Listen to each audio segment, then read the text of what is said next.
Money for a Motorbike by John Milne.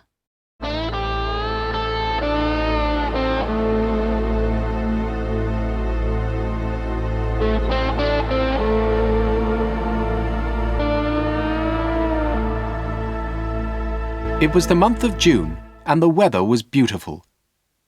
Stuart left school. He was on holiday, but he was not happy. He did not have a motorbike. Stuart was 17 years old. He left school, but he did not start work.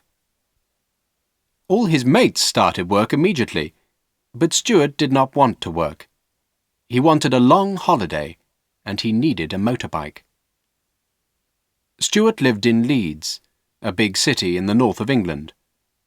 Leeds is a busy city, full of offices, shops and factories. It's not a good place for a holiday. Martin, a friend of Stuart's, worked in a garage. Martin had a bike for sale. It was a beauty, a Japanese Suzuki. Martin wanted £350 for the bike, but Stuart did not have £350. He didn't have any money. Stuart went and looked at the bike every day. It was a beauty. He wanted to buy it. Where can I find £350? Stuart asked himself. Stuart left the garage and walked back home. His house was in Blenheim Street, near the university. There were lots of old, empty houses in Blenheim Street. The university was one of the biggest in England. The university often bought land and buildings. Most of the old houses in Blenheim Street belonged to the university. Some of these houses had been empty for years. Stuart often searched through them. Sometimes he found old books and gramophone records. One day, he told himself, I'll find something valuable. There was a large house at the corner of Blenheim Street. Its owner, a rich old woman, had died a few days ago. The university bought the house immediately. Now the house was empty. There was wood across the front door, and the windows were broken. Someone looked out of a window. It was a man of about 20. He had long hair and was wearing a headband. He looked strange. He was a squatter.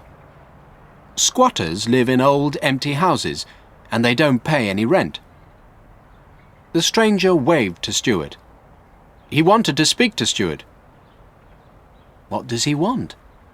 Stuart asked himself. Hi. Hello. Like to help me? Okay. Watch this house. How long? Half an hour. Okay. I'm Stuart. My name's Frank. I'll go and get my things. Are you going to squat here, Frank? Yes. Don't let anyone else in. I'll be back soon. Okay. See you. Frank walked off slowly down the street. His head was bent forward, and he was looking down at the pavement. He was about 20, but he looked much older. Frank went round the corner, and Stuart turned towards the house. It looked interesting.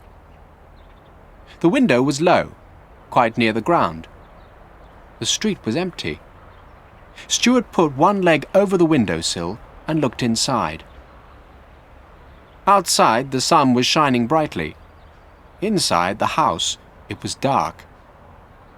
Stuart stood for a few moments and waited. Slowly, the inside of the room became clearer. There was a calendar on the wall. Lots of old newspapers were lying around on the floor. There was a mattress against the far wall. It looked new. Stuart looked up and down the street. There was no one around.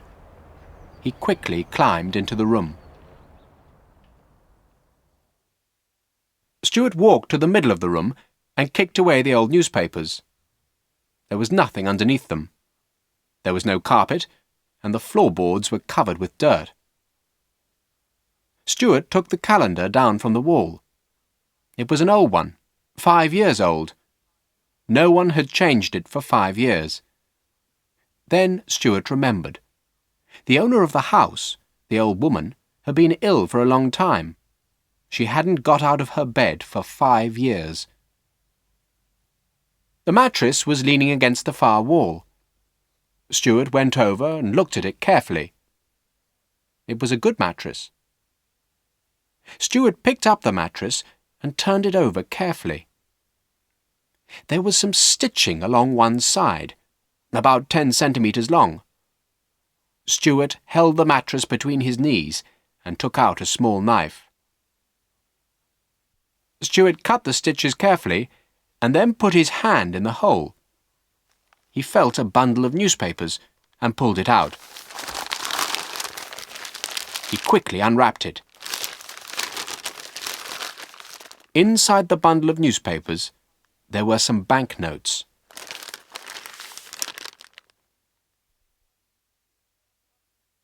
Suddenly, Stuart heard a voice. It was Frank. "Hey! Stuart! Where are you?" Frank was shouting. Stuart quickly wrapped up the money inside the newspapers. He held the bundle behind his back. "I'm in here, Frank!" he shouted. Frank came up to the window and looked into the room. "What are you doing in there?" Frank asked. "Nothing," replied Stuart. "I'm looking around." Frank climbed into the room and came closer to Stuart. Stuart moved to the wall. He held the bundle of newspapers behind his back. Frank looked round the room. He didn't see Stuart's knife on the floor. "You haven't taken anything, have you?" asked Frank. "I haven't taken anything of yours," replied Stuart. "You've moved this mattress," said Frank. Frank picked up the mattress and turned it over carefully. Then he saw the hole in the side. "You cut this mattress? It was stitched. Is this your knife?" "Yes." "What were you doing?" "Nothing." "You found something." "I didn't." "What's that in your hand?" "Where?" "Behind your back." "Nothing." "You've got something." "Some old newspapers." "Hand them over." "They're mine." Stuart remembered the motorbike. He needed the money. He was going to keep it. It was his money, not Frank's. Frank was holding Stuart's knife in his hand. He came nearer to Stuart. "Give me those newspapers," he said again. Stuart had an idea. "There's something else in the mattress," he said to Frank. "There was something under the newspapers. It's still there." Frank looked at Stuart for a few moments. He didn't believe him at first. "Look and see," said Stuart. Frank put the knife down on the floor. He picked up the mattress and put his hand deep in the hole. Stuart did not wait for a moment. He turned and jumped out through the window into the street. He ran quickly. There was a turning on the right. Stuart ran round the corner. He heard a shout behind him. It was Frank. Round the corner, there was another old empty house. It had a large garden on one side. Thick bushes had grown all over the garden. Stuart jumped over the low wall. He ran for a few metres and then hid under some bushes. Stuart heard more shouting and footsteps. The footsteps became louder, then they stopped. Stuart waited silently. He did not breathe. Then the footsteps started once again. Stuart laughed quietly to himself. Frank had quickly picked up Stuart's knife. He jumped out of the window after him. Frank saw Stuart. He was running round the corner. Frank ran after him and turned the corner, but the street was empty. Frank stopped for a few moments and looked around. He noticed the old garden. "Perhaps he's in there," thought Frank. But everything in the garden was quiet. Frank saw nothing. There was another corner farther down the street. Frank started running again. He was still holding Stuart's knife. Stuart was happy. He had escaped from Frank with the money. Stuart sat up under the bushes and opened out the newspapers. The banknotes were wrapped tightly together. Stuart unwrapped them and counted them carefully. 10, 20, 30...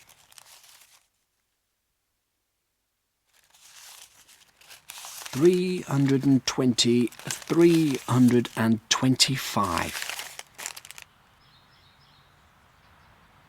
Stuart had found £325, and Martin wanted £350 for his motorbike. It was cool in the garden, and Stuart lay back under the bushes. "I'll wait here for half an hour," thought Stuart. "Then I'll go to Martin." It was now nearly 12 o'clock. The day was getting much hotter. A police car was parked in a side street. There were 2 policemen in the car. The sergeant, a fat, round-faced man, was half asleep. The other policeman was younger and taller. He was a constable. Suddenly, the constable sat up. He had seen something strange. "Wake up, Sergeant!" he shouted. "Look over there!" "Where? What?" asked the sergeant, still half asleep. "Over there! Someone's running with a knife," replied the constable. "The man's gone mad. It's this heat."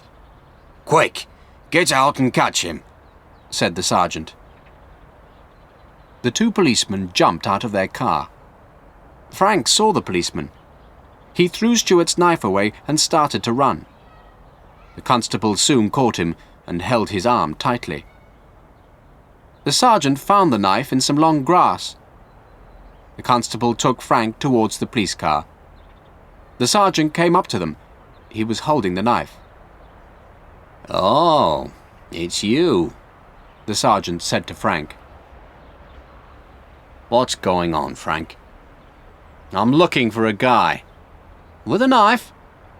"What guy?" "He's stolen my money." "What money?" "How much money?" "I don't know. A lot." "You don't know?" "Where did you get it?" "In an old house." "Come on, into the car."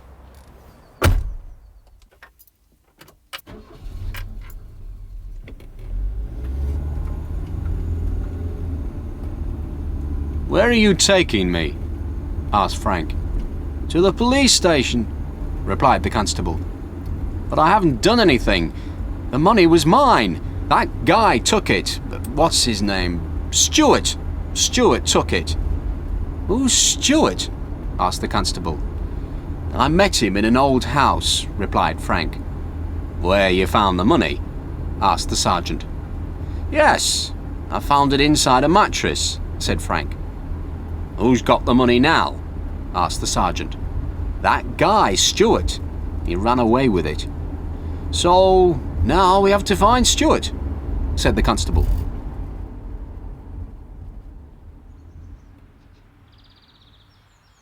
Stuart waited in the garden for half an hour. It was getting hotter. It was nearly 12 o'clock. "I'll have to move now," thought Stuart. "Martin goes for his lunch at 12:30. Stuart looked out carefully from the bushes. The garden was empty. He hurried out of the garden onto the street. He walked towards Martin's garage. Stuart did not see the police car. It stopped outside the garden a few moments later. "Look in this garden," Frank told the policeman. "Perhaps he's hiding in here."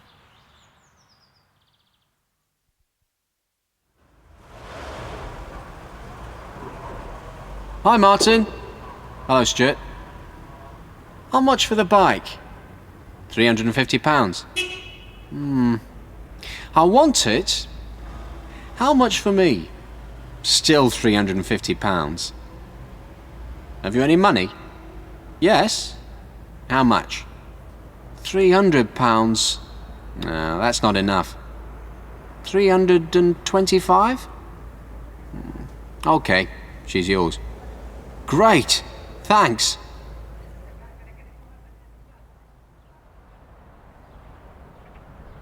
The policeman got out of the car. Frank got out too. The constable held his arm tightly. The sergeant went into the garden. He looked around for some time. Then he came back. He was holding a bundle of newspapers.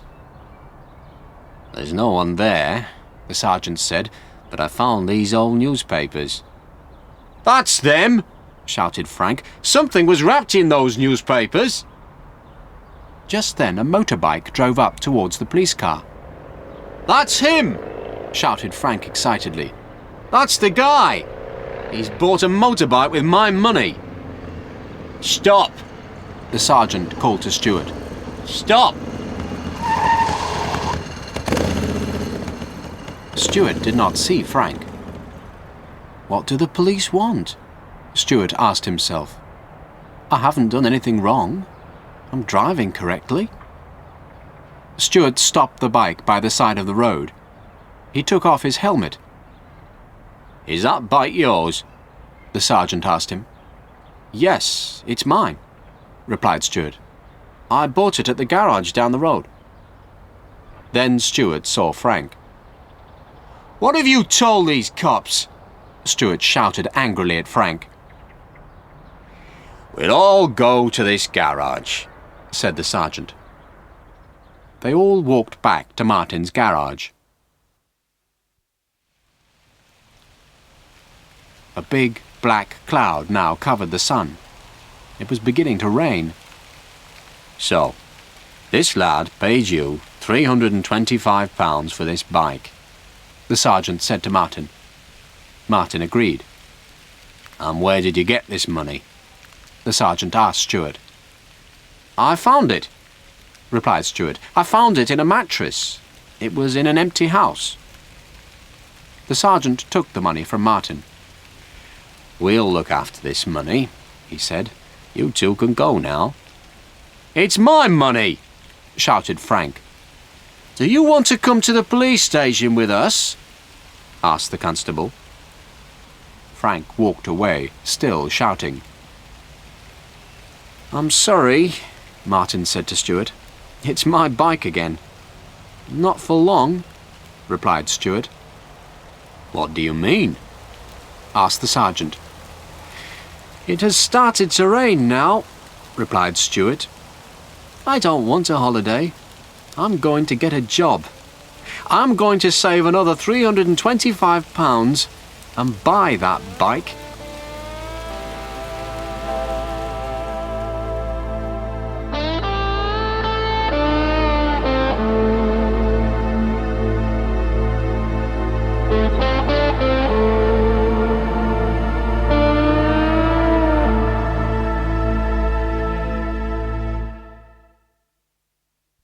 Money for a motorbike.